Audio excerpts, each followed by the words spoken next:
The J-16 fighter jet, often described by Chinese state sources as a cutting-edge multirole combat aircraft, is in fact a symbol of China's ongoing struggle to achieve true technological independence and parity with advanced air forces. It represents an overhyped narrative built on outdated foundations, wrapped in exaggerated claims and carefully scripted public messaging. The aircraft itself is not a new innovation but a derivative of the Soviet Su-27 platform, an airframe developed over 40 years ago. Despite cosmetic upgrades, the core design philosophy and structural limitations remain largely unchanged. This fundamentally restricts the J-16's ability to compete in modern high-threat, high-intensity combat environments. One of the most serious concerns about the J-16 is its reliance on underdeveloped and unreliable domestic engines. The WS-10 series, often mentioned in connection with the J-16, has long suffered from serious technical issues. Problems include poor fuel efficiency, reduced lifespan, insufficient thrust output, and high maintenance demands. These engine-related limitations make sustained operations difficult and undermine the aircraft's potential in prolonged or dynamic combat scenarios. Despite continuous attempts to improve indigenous engine design, China has failed to match the reliability, power-to-weight ratio, and durability of Western jet engines. This persistent failure undercuts the performance of every aircraft that depends on them, including the J-16. The radar and avionics systems installed in the J-16 have also been exaggerated by Chinese sources. State media promotes the use of active electronically scanned array (AESA) radar as a sign of technological advancement. However, these systems remain untested in live combat and are likely inferior in range, detection capability, and resilience to jamming when compared to those used by advanced Western aircraft. AESA technology itself is not a breakthrough, it has been operational in Western air forces for nearly 2 decades. The fact that China only recently began fielding comparable systems, with no proven effectiveness in real-world scenarios, reveals the performance gap still present in Chinese aviation.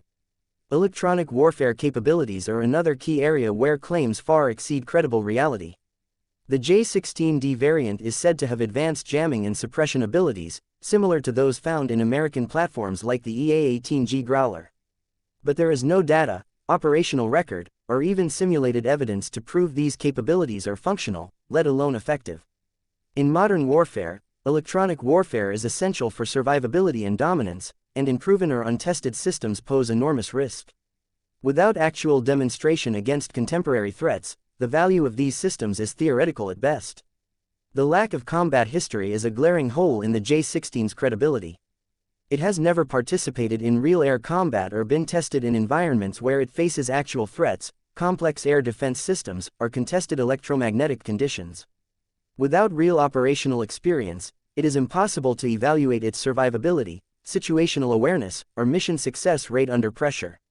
Western aircraft like the F-15, F-16, Rafale, and Typhoon have combat experience in multiple theaters, across decades of engagements, under conditions far more demanding than any Chinese aircraft has faced. This difference is critical. Performance in peacetime training exercises can never replace actual wartime testing. China's promotion of the J-16 relies entirely on state-controlled information. All details released to the public are filtered, polished, and strategically presented to shape perception, not reveal reality.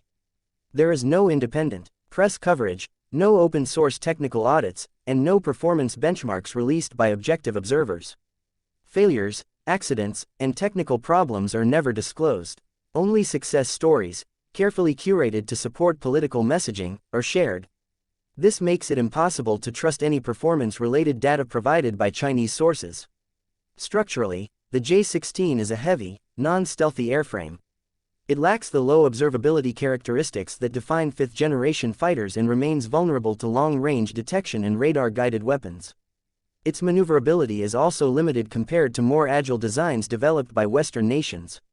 The aircraft was designed at a time when brute force and missile load were emphasized over networked warfare, sensor fusion, and multi-domain integration, all of which now define modern aerial combat doctrine. These limitations mean the J-16 cannot function effectively in scenarios involving coordinated operations with land, sea, space, and cyber assets, which are becoming the norm in Western military planning.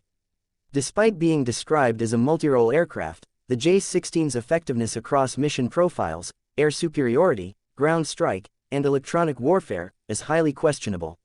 Multirole capability is not about loading a variety of weapons, it's about real-time adaptability, seamless data integration, and reliable precision strike capabilities under stress. These depend on advanced sensor fusion, secure data links, adaptive mission software, and proven human-machine interface design, all areas where China continues to lag behind. The broader issue is systemic. China's military aviation development is driven more by political goals and propaganda than by realistic battlefield requirements. The focus is often on showing off numerical strength and new models to impress domestic audiences and intimidate regional competitors, rather than refining proven, reliable, and superior platforms. The J-16 fits this mold exactly. It is presented as a symbol of power, but behind the facade lies a platform with limited originality, untested upgrades, and critical technical weaknesses. The J-16 is not the world-class platform it is claimed to be. It is a 20th-century design given a facelift and exaggerated through carefully crafted state narratives. Its performance remains unproven, its technology inferior, and its combat value questionable. The aircraft stands not as evidence of rising capability, but as proof of China's continued reliance on outdated engineering, imitation over innovation, and propaganda over proof. While it may serve its role in boosting national image and military theatrics, it offers little in terms of true air superiority, survivability, or strategic advantage in a real-world conflict.